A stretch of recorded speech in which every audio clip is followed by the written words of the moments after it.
चलिए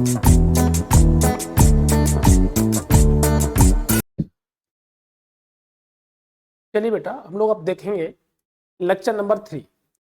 तो हम लोग अभी ग्राफ के बारे में बात कर रहे थे और ग्राफ के 2 लेक्चर कंप्लीट हो भी गए हैं।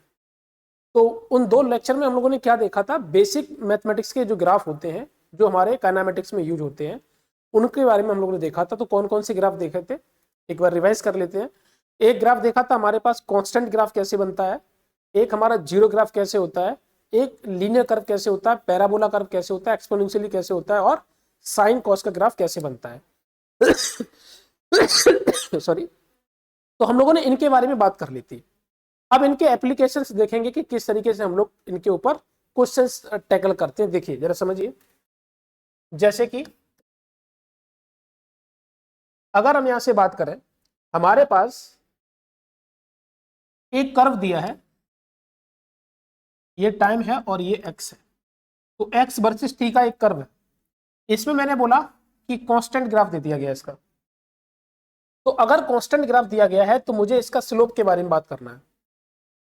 तो याद करिए 1D में हम लोगों ने स्लोप किस तरीके से देखा था। जैसे फॉर एग्जांपल, जैसे अगर हमें बात करना है कि हमारे पास वेलोसिटी कैलकुलेट करना है, तो वेलोसिटी किसका स्लोप होता है, तो हम लोग बात करते हैं डिस्प्लेसमेंट का टाइम के रेस्पेक्ट में अगर डिफरेंशिएट करें तो हमारे पास वेलोसिटी आती है।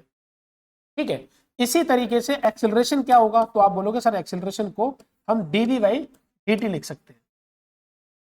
इसी तरीके से हमारे पास एक और एक्सेलरेशन हो सकता है, वो है हमारे पास v dv/dx।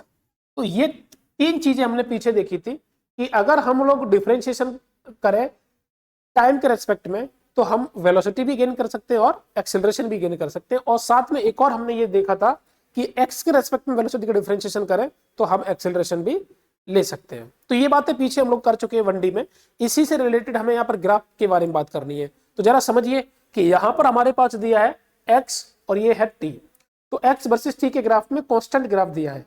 तो कांस्टेंट ग्राफ के लिए सीधी सी बात है, ये टर्म हम लोग कह सकते हैं कि ये स्लोप है। अगर x और t के ग्राफ में अगर हम बात करें तो ये स्लोप है। तो स्लोप होता है क्या है, तो स्लोप होता है dx/dt अगर हम बात करें वेलोसिटी के टर्म में। तो यहां पर क्या हुआ, यहां पर हम लिखेंगे कि dx/dt स्लोप जो है वो 0 के बराबर है। तो 0 है तो ये है क्या, वेलोसिटी है। तो इस टर्म में अगर हम बात करेंगे तो वेलोसिटी हम बोलेंगे कि 0 है। तो ये क्या कहानी बन के आई, ये कहानी बन के आई कि पार्टिकल रेस्ट पे। ये क्या बता रहा है कि पार्टिकल रेस्ट पे है। आपको समझ में भी आ रहा होगा कि समय बढ़ रहा है लेकिन डिस्प्लेसमेंट फिक्स है। जैसे मान लो फॉर एग्जांपल ये x = 2 मीटर दिया है, मैंने ऐसे मान लिया कि ये 1 और ये 2। तो आपके पास ये क्या है, ये है x = 2 मीटर। तो टाइम बढ़ रहा है और x फिक्स है, इसका मतलब पार्टिकल x = 2 मीटर पर खड़ा हुआ है। तो खड़ा होने का मतलब रेस्ट है। तो हम इन कह सकते हैं कि इसका स्लोप 0 है तो वेलोसिटी 0 है। सीधी सी बात है, रेस्ट का अगर हम वेलोसिटी के बारे में बात करेंगे तो 0 ही हमें बताएगा। ठीक है। चलिए और देखिए, तो इन चीजों का इनका यूज करना है हमें यहां पर ग्राफ में। और देखिए जैसे कि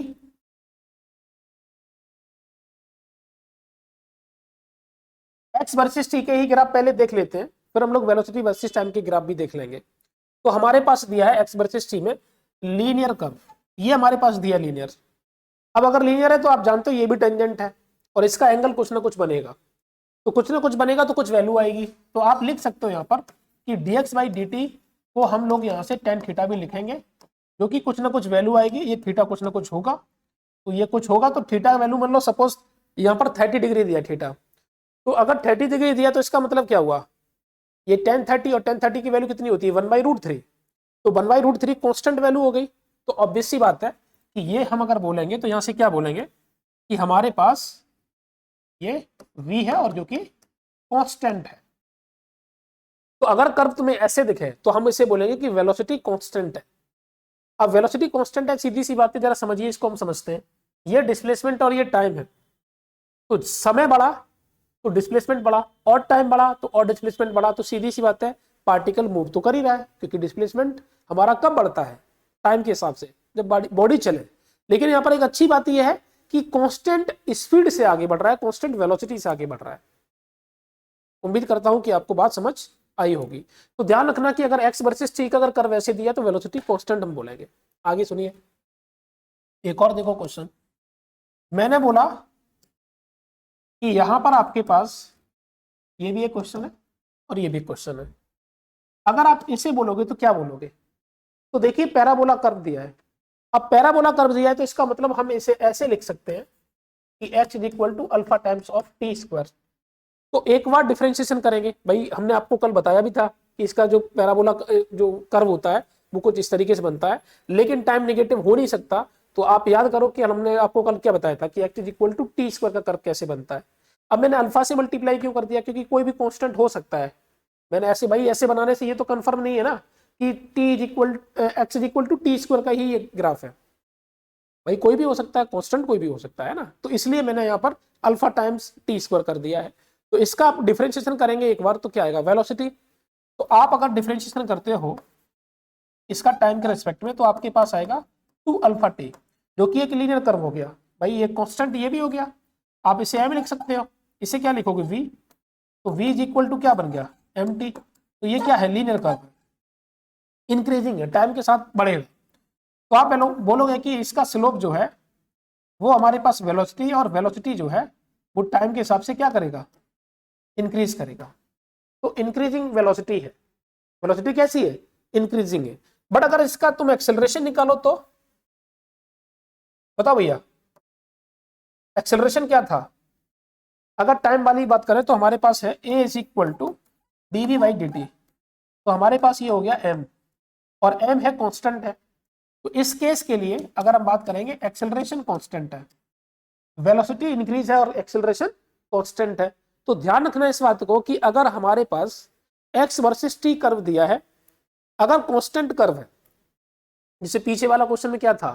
पीछे वाले क्वेश्चन में हम लोगों ने बात करी थी कि हमारे पास ये एक्स है और ये टी है और ये हमारे पास दिया, तो वेलोसिटी आपने क्या बोला था?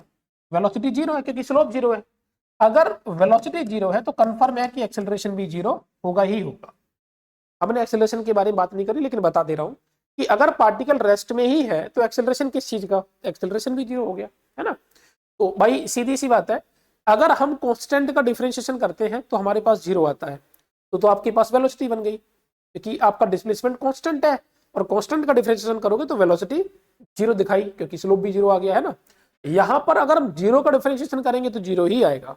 तो वेलोसिटी जीरो है तो एक्सेलरेशन भी जीरो होगा। दोनों बातें में समझ में आ गई कि अगर कोई पार्टिकल रेस्ट में है तो ऑब्वियसली बात है वेलोसिटी जीरो होगी, और रेस्ट में है तो एक्सेलरेशन भी जीरो होगा। एक बात ये भी लॉजिक समझ में आता है। दूसरा, हमने अगर इसका डिफरेंशिएशन के फॉर्म में देखा तो भी समझ में आया, है ना। यहां पर समझिए, यहां पर वेलोसिटी कांस्टेंट दी है, वेलोसिटी कांस्टेंट है तो कांस्टेंट का डिफरेंशिएशन क्या होता है? आप सभी जानते हो, जीरो होता है। तो एक्सेलरेशन जीरो हो जाएगा। तो आपने देखिए कर्व तुम्हें क्या क्या दिखेंगे? पोजीशन वर्सेस टी का कर्व कांस्टेंट भी दिखेगा। तो कांस्टेंट दिखने वाले का अगर हम वेलोसिटी और एक्सेलरेशन पूछेंगे तो आप जीरो बोलोगे। अभी हम इसके ग्राफ भी ड्रॉ करेंगे कि अगर एक्स वर्सेस टी का ग्राफ अगर ये दिया है तो इसका वेलोसिटी वर्सेस टाइम ग्राफ कैसे बनेगा और एक्सेलरेशन वर्सेस टाइम ग्राफ भी कैसे बनेगा। इसी तरीके से यहाँ पर हमारे पास क्या दिया है? यहाँ पर हमारे पास दिया है x versus T linear graph. तो लीनियर की वेलोसिटी कांस्टेंट होती है, तो वेलोसिटी कांस्टेंट है तो एक्सेलरेशन क्या हो जाएगा? जीरो। क्यों? क्योंकि वेलोसिटी टाइम के रेस्पेक्ट में अगर डिफरेंशिएशन करोगे तो जीरो ही आएगा, तो जीरो आ गया। यहां पर हमने पैराबोला कर्व दे दिया, तो पैराबोला कर्व है तो वेलोसिटी लीनियरली इंक्रीज करेगी।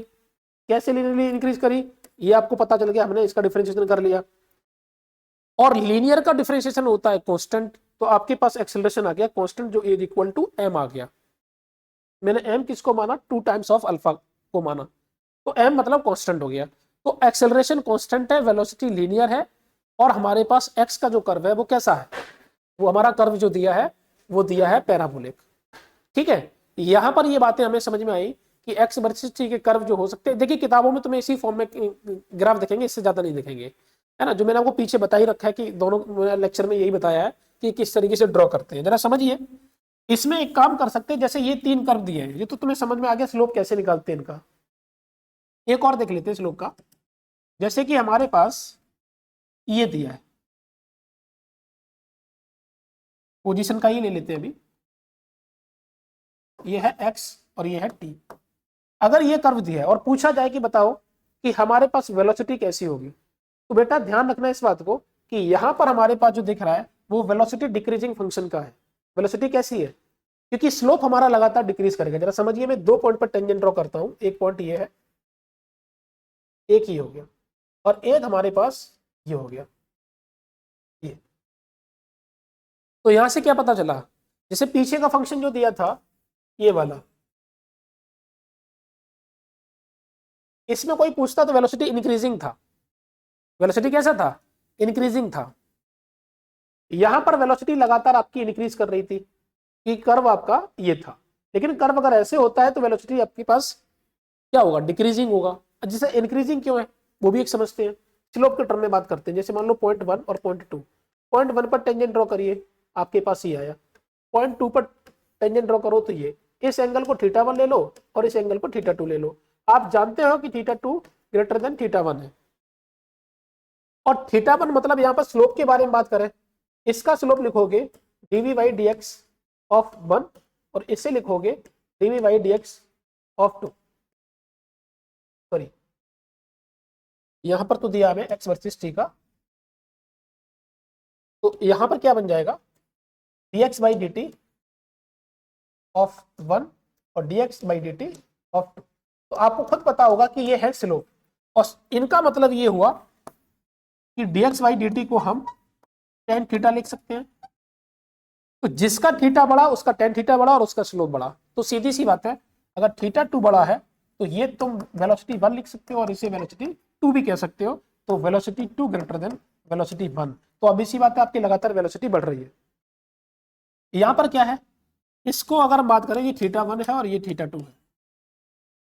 तो यहां पर इसको मैंने 1 बोला, इसको 2 बोला, ये 1 है और ये 2 है। तो आपको क्या पता चल रहा है, 2 की वेलोसिटी जो है वो हमारे पास कैसी होगी, लगातार डिक्रीज कर रहा है ना वेलोसिटी, 2 की ज्यादा होगी और 1 की कम होगी। तो आपके पास यहां से कहानी, अच्छा मैंने पॉइंट शायद उधर इधर माने, तो आप इसे वैसे लीजिए। ठीक है, आपको समझ में तो आ रहा है ना। मैं बोल रहा हूं कि 2 वाले पॉइंट को पहले माना मैंने, वहां पर 2 वाला बाद में है, 1 पहले है। यहां पर हमारे पास क्या है, 2 पहले और बाद में 1 है।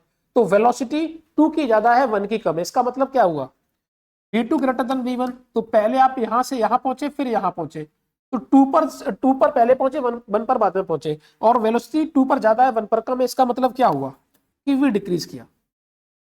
इसका मतलब क्या हुआ, v डिक्रीज किया। तो उम्मीद करता हूं कि आपको ये बात समझ में आ गई होगी। ध्यान रखनी है हमेशा, इस बात को हमेशा ध्यान रखो कि अगर हमारे पास ओपनिंग अपवर्ड है तो आपकी वेलोसिटी इंक्रीज करेंगे, ओपनिंग डाउनवर्ड है तो आपकी वेलोसिटी डिक्रीज करेगी। इस बात को ध्यान रखिए। जैसे अगर आपको कर्व ये दिया गया है, ये t है और ये x है, और आपको कर्व ये दिया गया, तो आप बोलोगे कि वेलोसिटी यहां से लेके यहां तक लगातार इंक्रीज कर रही है। इसी तरीके से अगर हमारे पास इस तरीके का कर्व दिया है, तो यहां से लेके यहां तक अगर मूव करते हो तो आपकी वेलोसिटी डिक्रीज कर रही है। और ये कैसे हो रहा है, तो आप हर पॉइंट पर टेंजेंट ड्रॉ करिए तो आपको पता चलेगा स्लोप डिक्रीज कर रहा है। और इसमें हर पॉइंट पर आप स्लोप ड्रॉ करते जाइए तो पता चलेगा स्लोप इंक्रीज कर रहा है, आपकी इसकी वेलोसिटी इंक्रीज कर रही है। इन बातों को ध्यान रखना आप, ठीक है। चलिए आगे देखिए। तो मैंने जो पीछे की बातें करी उसी पे हम थोड़ा सा और देखते हैं क्वेश्चन कैसे बन सकते हैं। जैसे कि एक क्वेश्चन मैंने लिया कि हमारे पास x वर्सेस t का एक कोई कर्व ले लीजिए, ये लीनियर, ये कांस्टेंट, मान लो हमारे पास ये दिया, और मैं इनकी वैल्यू के टर्म में टाइम की वैल्यू के बारे में बात कर लेते। जैसे मान लो ये 5 है और ये 10 है, ये सेकंड ले लो, ठीक है। अब अगर हम इसको ड्रॉ करना चाहते हैं, ड्रॉ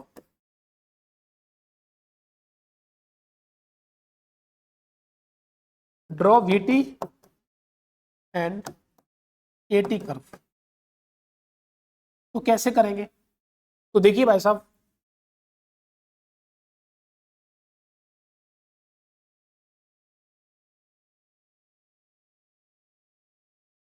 अगर हम vt कर्व अगर बात करें तो आप ये बताइए कि हमारे पास जो ग्राफ क्वेश्चन में दिया है वो कौन सा है, वो है x वर्सेस t।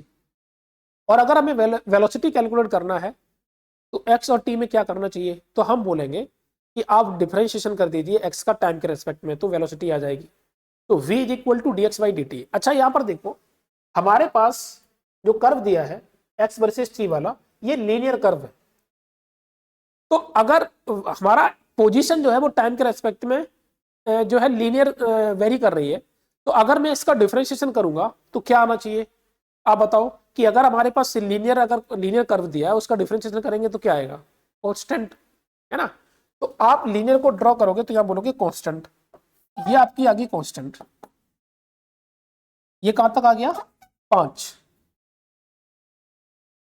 अच्छा, अब हमारे पास पोजीशन है। अभी आप बताइए, कांस्टेंट वाला हमारे पास ग्राफ था एक्स वर्सेस टी का, तो उसकी वेलोसिटी क्या आई थी? 0। तो आपके पास यहां से लेके और यहां तक ये है 10, ये हो गया तुम्हारे पास 0। ठीक है, तो ये हो गया एक्स वर्सेस टी का कर्व। अगर हमारे पास दिया है तो वीटी कर्व ऐसे ड्रॉ करेंगे। इसी तरीके से ये हमारे पास टी और ये है ए। अब वेलोसिटी हमारे पास दी है, वेलोसिटी कैसी दी है? कांस्टेंट। तो कांस्टेंट वेलोसिटी का अगर हम लोग बात करें कि उसका एक्सेलरेशन फाइंड करना है तो क्या होगा? तो अब वेलोसिटी का डिफरेंशिएशन करिए टाइम के रेस्पेक्ट में।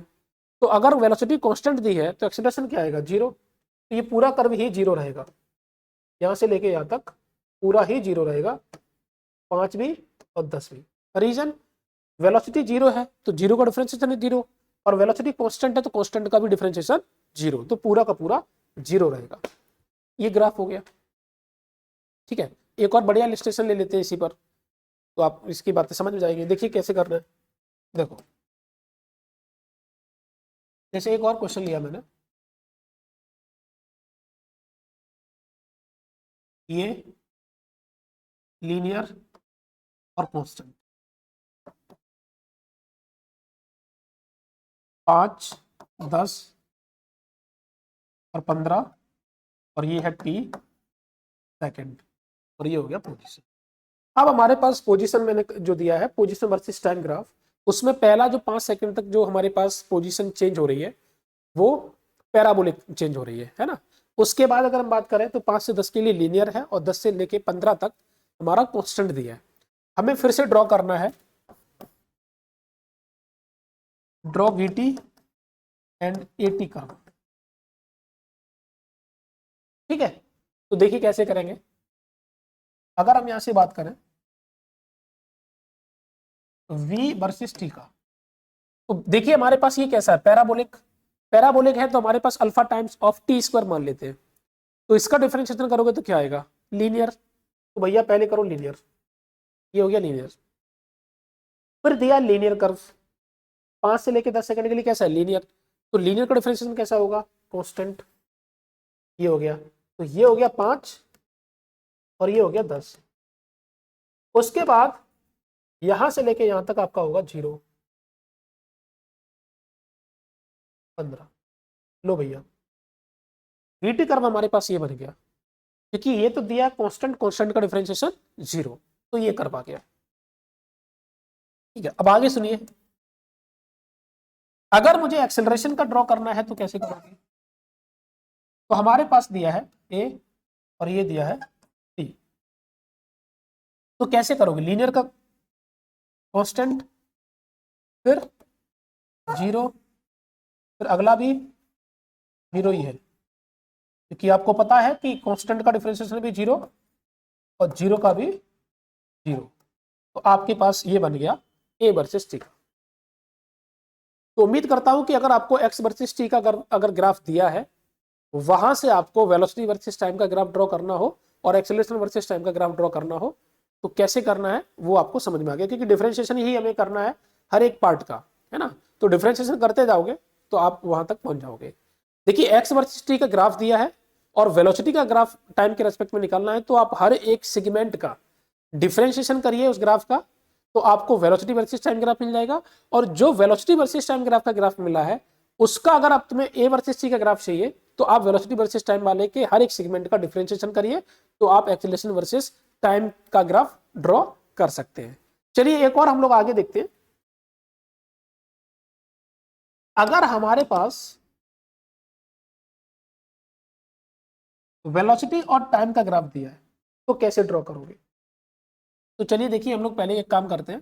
वेलोसिटी हमारे पास जैसे मान लो लीनियर, यहाँ पर एक कांस्टेंट ले लो और ये ले लो, मान लो सपोज हमें ये दिया है वेलोसिटी वर्सेस टाइम का ग्राफ, हमें ड्रॉ करना है, draw H T and A T graph. ठीक है, तो कैसे करेंगे? तो पहला हम लोग पार्ट कर लेते हैं।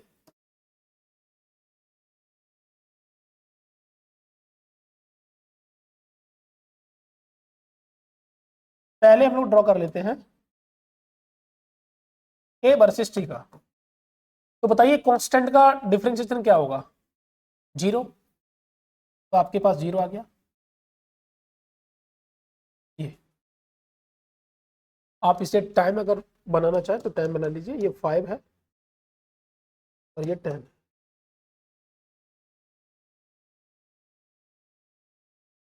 तो 5 हो गया, कांस्टेंट का डिफरेंशिएशन 0, और लीनियर का डिफरेंशिएशन कांस्टेंट।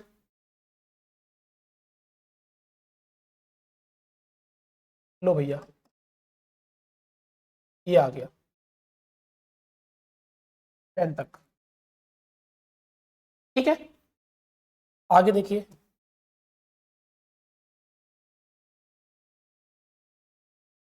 अगर मुझे यहाँ पर x वर्सेस t का ड्रॉ करना हो तो अब आपको क्या करना है बेटा?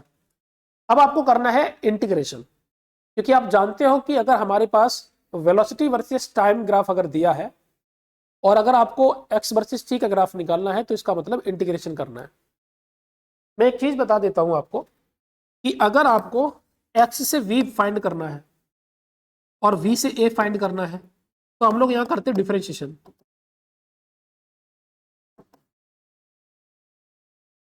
ठीक है, हम लोग क्या करते हैं यहाँ पर? डिफरेंशिएशन। मतलब अगर x से v पे जाना है तो अभी हम लोगों ने किया भी वही था कि ग्राफ दिया था x वर्सेस t का और v वर्सेस t का ड्रॉ किया, तो हम लोगों ने क्या किया? हर एक सेगमेंट का डिफरेंशिएशन किया। फिर v वर्सेस t से a वर्सेस t में गई तो हम लोगों ने क्या किया? फिर से डिफरेंशिएशन किया। तो वही मैं आपको बताना चाह रहा हूं कि अगर हम x से v कैलकुलेट करना है और v से a कैलकुलेट करना है तो डिफरेंशिएशन।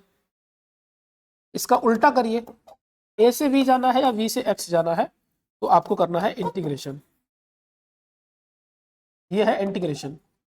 तो जरा चेक करिए, इन बातों को ध्यान रखना जो मैंने यहाँ पर बताया है, हालांकि पीछे बताया था मैंने, लेकिन फिर से एक बार मैं बता देता हूं कि ये चीजें आपको ध्यान रखनी होगी कि अगर x से v जाना है, v से a जाना है तो डिफरेंशिएशन, और a से v और v से x तो जाना, तो हमें करना क्या है? इंटीग्रेशन, है ना। तो यहाँ पर देखिए हमारे पास दिया है v वर्सेस t का ग्राफ और x वर्सेस t पर जाना है, तो v से x जाना है, तो v से x जाएंगे तो क्या करना पड़ेगा? इंटीग्रेशन। तो हर एक सेगमेंट का इंटीग्रेशन करो। कांस्टेंट का इंटीग्रेशन करोगे तो लीनियर आएगा, आप लोग आराम से कर सकते हो इंटीग्रेशन। कांस्टेंट फंक्शन का अगर हमें इंटीग्रेशन करना है तो लीनियर आएगा, तो आप लीनियर ड्रॉ करिए। लो भैया, लीनियर हो गया। फिर लीनियर का अगर हमें यहाँ पर करना है तो आप पैराबोला, तो आपके पास पैराबोला हो गया, ये लो 5 और ये हो गया 10। ठीक है, तो ये बातें हमें पता होनी चाहिए थी। आगे देखिए और देखो, जैसे मैंने एक क्वेश्चन में आपको दे रहा हूं और ये घर पे आप ट्राई करना। v दिया है ये, ठीक है, इसे 5 ले लो, इसे आप 10 ले लो, और आपको ड्रॉ करना है x versus t and a versus t करो। ठीक है, ये आपको ड्रॉ करना, घर पे ट्राई करिए, अगर कोई दिक्कत आती तो मेरे से पूछ सकते हो आप। चलिए आगे देखिए,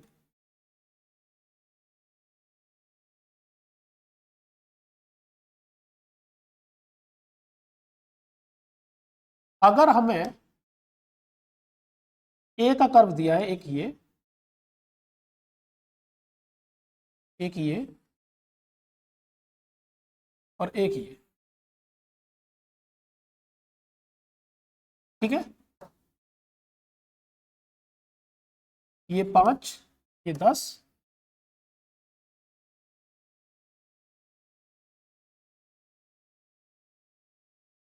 ये 15 और ये टाइम सेकंड में है।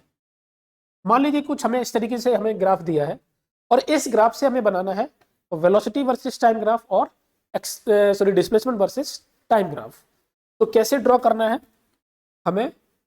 वीटी कर्व चाहिए और एक्सटी ड्रॉ करना है, इनको ड्रॉ करना है। तो कैसे करेंगे? तो पहले हम लोग बना लेते हैं इसी में,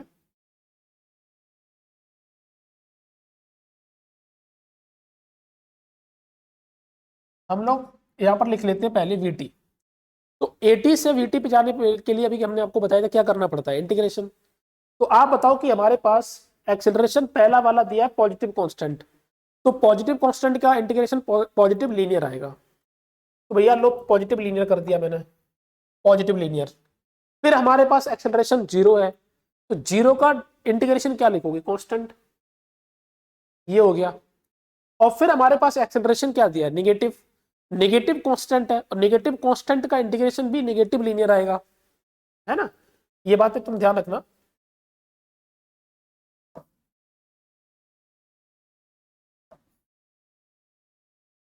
निगेटिव लीनियर आ गया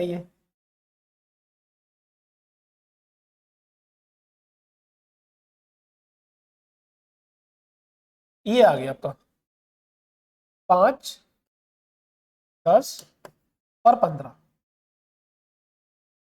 ठीक है, तो आपका एक्सेलरेशन वर्सेस टाइम ग्राफ दिया है और वीटी कर्व कैसे ड्रॉ करना है, तो कुछ नई बात नहीं है, हर एक सेगमेंट का इंटीग्रेशन कर दीजिए, आपका ड्रॉ हो जाएगा ग्राफ।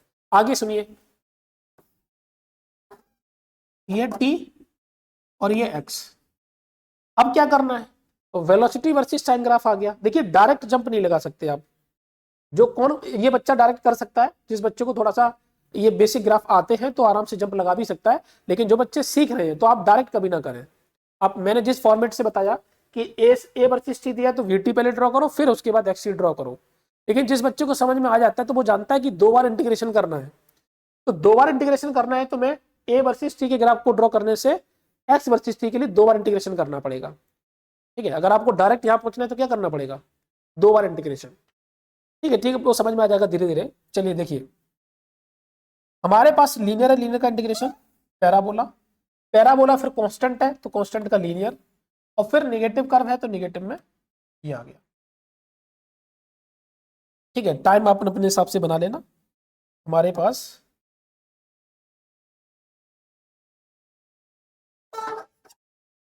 ये 15, 10, ये 5। उम्मीद करता हूं कि आपको ये बातें समझ आई होगी। चलिए आगे देखते हैं।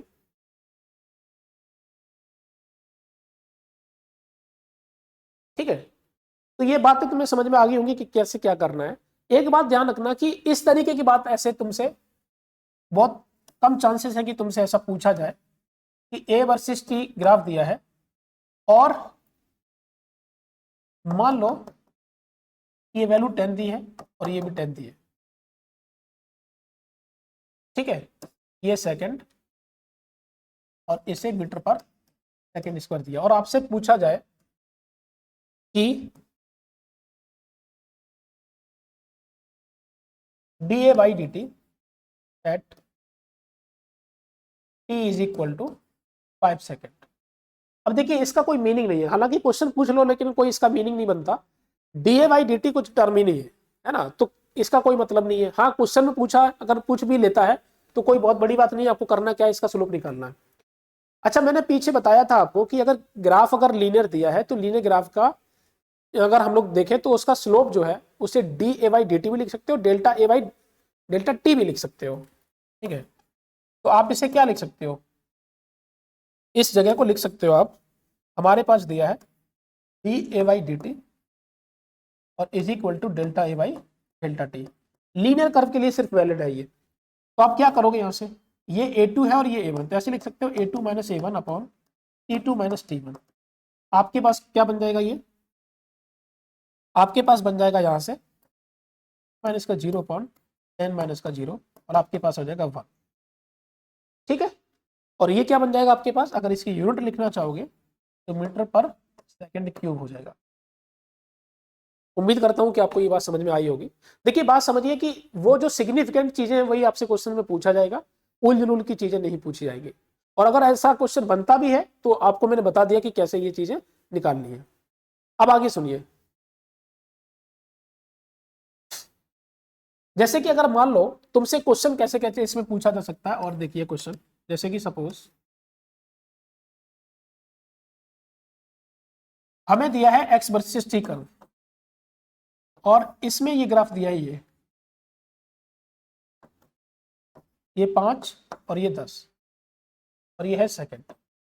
मैंने एक पॉइंट यहां बनाया 1 और एक पॉइंट बनाया 2। मैंने पूछा वेलोसिटी एट पॉइंट 1, ये टाइम ले लो आप 3 और ये ले लो 12। 3 सेकंड पर क्या होगी, वो इसे v1 बोल दिया मैंने।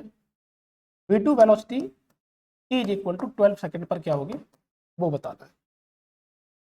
तो अब मैंने ग्राफ ड्रॉ करना तो सीख लिया कि ग्राफ कैसे ड्रॉ करते हैं, रिवर्स में कैसे जाते हैं, आगे कैसे जाते हैं, एक्स वर्सेस टी से v वर्सेस टी का कैसे ड्रॉ करेंगे, a वर्सेस टी का कैसे ड्रॉ करेंगे, v वर्सेस टी का ग्राफ दिया है तो x वर्सेस टी का कैसे ड्रॉ करेंगे, a वर्सेस टी का कैसे ड्रॉ करेंगे, a वर्सेस टी का दिया है तो हम लोग x वर्सेस टी और v वर्सेस टी का ग्राफ कैसे ड्रॉ करेंगे। तो ड्रॉ करना तो सीख लिया, एक ग्राफ दिया है तो दूसरा कैसे ड्रॉ करेंगे, ठीक है। तो ये क्वेश्चन कैसे करना, अच्छा एक काम करते हैं कि एक और बढ़िया क्वेश्चन है, आप चाहो तो ग्राफ का ये ड्रॉ कर सकते हो। जैसे अगर हमने यहाँ पर ये क्वेश्चन दिया, हम इसे करते हैं अभी, एक और बढ़िया दिमाग में आ गया क्वेश्चन। देखो हमारे पास a वर्सेस v का कर्व दिया है और ये लीनियर कर्व दिया है, और मान लो कि यहाँ पर हमारे पास ये 10 है मीटर पर सेकंड और ये दिया है तुम्हारे पास मीटर पर सेकंड स्क्वायर, ये भी 10 दिया है। और आपसे अच्छा क्वेश्चन है, आपको ड्रॉ करने की बात कर रहा है, draw v versus x graph, इसको ड्रॉ करना है तो कैसे करोगे, ये एक बढ़िया क्वेश्चन है, इसे हम आते हैं बाद में, पहले इसे और देख लेते हैं। देखिए पहली बात तो यहां पर यह है कि हम एक काम करते हैं कि हमारे पास अगर देखा जाए तो ये लिखा क्या है, तो आप बोलोगे सर लिखा है a is equal to v। क्यों, क्योंकि हमारे पास a वर्सेस v के ग्राफ में ये जो हमारे पास स्लोप है, इसका जो स्लोप है वो tan थीटा की वैल्यू बन दे रहा है, मतलब आपकी y is equal to x line, मतलब a is equal to v है। इसका डिफरेंशिएशन करिए तो क्या आएगा dv बाई dx, और यहां पर बन गया v, यहां से हमने यहां पर कैंसिल कर दिया और आ गया dv इज इक्वल टू 1। मतलब इसका स्लोप देखोगे तो हमारे पास 45 डिग्री है, तो आप इसको भी अगर ड्रॉ करोगे तो भी हमारे पास आएगा लीनियर कर्व, ठीक है, ये आएगा लीनियर कर्व। अगर आप इसे 10 लिखना चाहो तो 10 लिख सकते हो, यहां पर भी 10 लिख सकते हो, ये मीटर और ये मीटर पर सेकंड। ये एक अच्छा क्वेश्चन हो गया है ना। ए वर्सेस टी का ग्राफ दिया है और हमें v वर्सेस x का ड्रॉ करना था, तो मैंने क्या किया, ये लीनियर कर्व दिया है, इसकी वैल्यू लिखी और आपने डायरेक्ट आंसर निकाल लिया, ठीक है। चलिए और देखिए, अब उसी को हम कंटिन्यू करते हैं जो हमारे पास उधर दिया है। देखो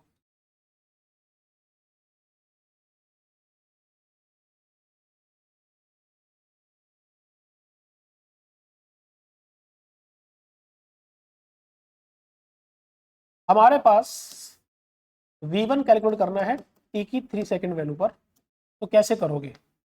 तो मैंने आपको बोला है कि अगर कर्व लीनियर है तो उसका इंस्टेंटेनियस मतलब dx बाई dt और delta x by delta t एक ही होगा, ये बात पीछे बता चुका हूं। अच्छा dx बाई dt का मतलब हो गया इंस्टेंटेनियस वेलोसिटी, और delta x by delta t का मतलब हो गया एवरेज वेलोसिटी, है ना। तो वही मतलब अगर हम यहां से लिखें तो क्या लिख सकते हो, आप लिख सकते हो dx बाई dt और या तो delta x by delta t। तो क्या लिखोगे, तो मैं काम करता हूं कि यहां से लेके, मैंने शायद ये टर्म नहीं लिखा तो आप इसे 10 लिख लीजिए, तो वहां से क्या हो जाएगा आपके पास x2 ये हो गया और ये बन गया x1। लेकिन हालांकि ये तो इंस्टेंटेनियस पूछा गया था, लेकिन लीनियर कर्व के लिए इंस्टेंटेनियस और एवरेज एक ही होगा, तो क्या लिख दोगे 10 माइनस का 0 अपॉन 5 माइनस का 0, आपके पास आ गया 2 मीटर पर सेकेंड।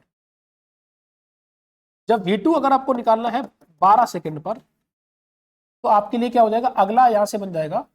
अब इस वाले लाइन के लिए हमारे पास ये फाइनल है और ये इनिशियल है, तो फाइनल भी आपका 10 है और इनिशियल भी 10 है, और टाइम हो जाएगा आपका 10 माइनस का 5, आंसर आ गया 0।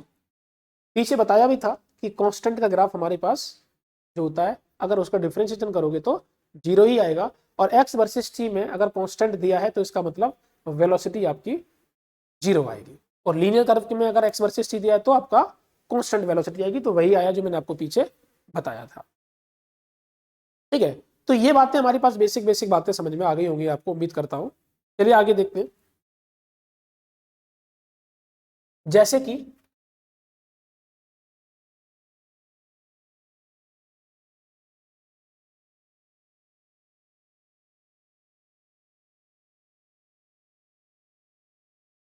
फाइव, 10,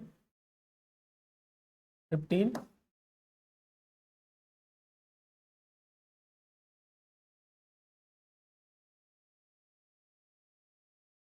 10, 15,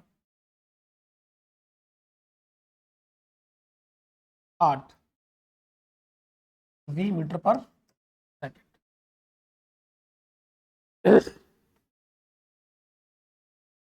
अगर हम यहां से पूछें कि हमारे पास यहां पर एक पॉइंट दिया है, एक पॉइंट यहां पर दिया है, ये 1, ये 2 और ये 3, और पूछा जाए कि वेलोसिटी एट पॉइंट 1 कितना होगा,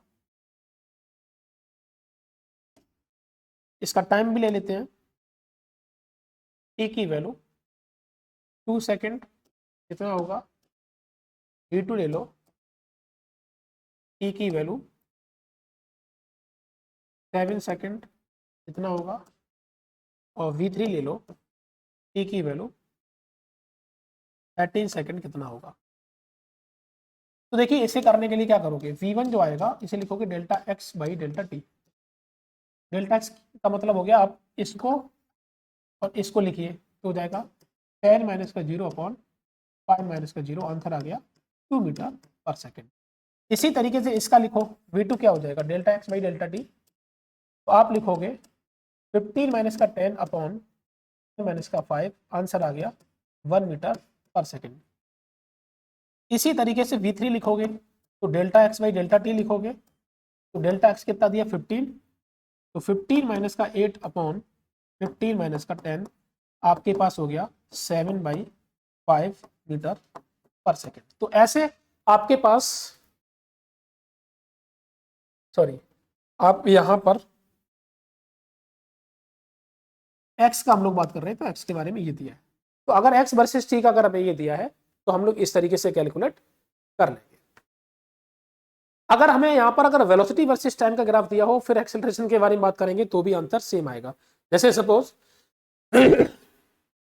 इसको अगर मैं वेलोसिटी मान लूं v मीटर पर सेकेंड और हर जगह पर तुम्हें एक्सेलरेशन बोल दिया जाए कि ये a1 है, a2 है, a3 है, तो आप इनको जब निकालोगे तो आंसर आपके यही आएंगे। यहाँ पर क्या बन जाएगा, a1 is equal to delta v by delta t, और ये बन जाएगा हमारे पास सेम आंसर, सबको सेम। इसी तरीके से v2 कितना हो जाएगा, मतलब a2 कितना हो जाएगा, delta v by delta t, तो v2 minus v one upon t2 minus t1, तो आंसर इनके सबके सेम ही आएंगे, है ना। क्योंकि एक बार हमारे पास इसका डिफ्रेंशिएशन करेंगे तो हम जैसे मान लो x वर्सेस t का दिया है और इसका डिफ्रेंशिएशन करना है किसी भी पॉइंट के लिए, तो आपको क्या करना होगा, v1 लिखोगे और v1 से आप लिखोगे जो मैंने आपको करके दिखाया था ये। और इसी तरीके से अगर हमारे पास वेलोसिटी वर्सेस टाइम का ग्राफ दिया है तो हमें एक्सेलरेशन कैसे निकालना, तो भी हम ऐसे ही निकालेंगे। तो आज के लेक्चर के लिए अभी इतना ही है, बाकी हम नेक्स्ट लेक्चर में लेके आएंगे इसके आगे। तो आप पढ़ते रहिए अच्छे से। ओके बेटा।